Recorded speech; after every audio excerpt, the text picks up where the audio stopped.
Best friends Abby Williams and Libby German go for a hike on a beautiful February afternoon and never come back. They're found murdered. Autopsies are conducted and DNA is collected, but the police release very little information. They didn't share with us a whole lot, including their injuries or any of that. For the protection of the case, I let the detectives do their job, and I don't like thinking about what happened out there. Instantly, the tragedy makes national news. They're still processing the crime scene. And media floods into Delphi. Then, on February 15th, one day after the girls' bodies are found, police release their first piece of information: a grainy photo of an unidentified man walking on the bridge. The image was captured by Libby on her cell phone. I believe that she just sensed something wasn't right. What was this guy doing, out there, coming towards them? Who is the strange man?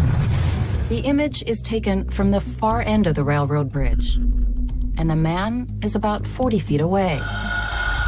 The only way to get to the spot where Libby's dad was supposed to pick them up is to cross the narrow bridge. So there's no way to avoid this man. They couldn't pass each other. They were going to have to wait for him to come to the side before they could go. And I don't believe there is any running when it comes to a bridge like that. Then, a week later, police reveal another troubling clue.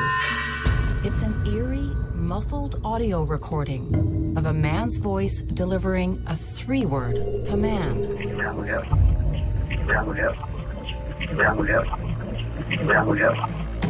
Could it be the voice of the same man who's in Libby's photo? What does it mean? Going down the hill would have taken the teens away from the bridge and towards the creek, which is exactly where their bodies were found. For their families, the haunting audio and the haunting photo are tormenting. God, I hope we know who this is. On the other hand, I didn't want to know. I didn't want to know that this would be somebody that we knew. That's a terrifying thought.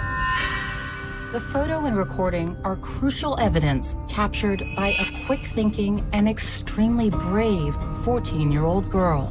There's no doubt in our minds that that young lady is a hero.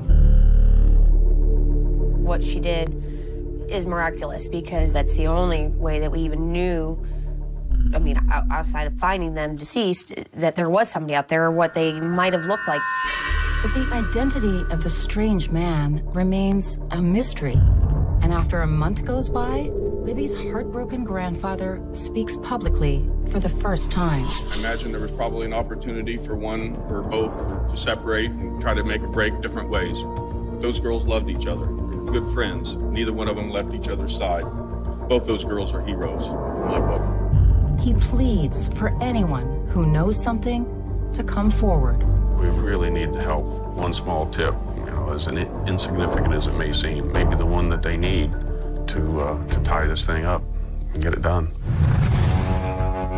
Local, state, and federal investigators set up a command center in Delphi.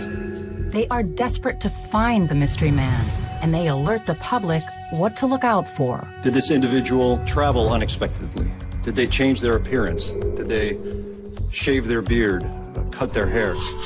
Police confirm that Libby managed to record additional audio and video, but they don't release it to the public because it contains information that would only be known to their killer. Abby's mother is allowed to see some of them. It says they don't reveal much. Libby says something like, well, the path ends here, so we can't go any farther. You're just kind of going by. You have no idea what their actual feelings are because you can't really hear anything or see anything. A $200,000 reward is offered, but months pass with no leads. Then, 5 months after Abby and Libby are murdered, police release this sketch. It's based on accounts from other witnesses who saw the man Libby photographed on the trail that day. The police thought within the first few weeks with the sketch and the picture, this was going to be a done deal. This was not going to take long after that this whole thing was going to unfold fast, and it didn't. The entire town of Delphi is devastated and wants answers. Somebody took our girls, and murdered them, and it was part of this community's family as well. We've been, violated. It's made a lot of people angry. A lot of people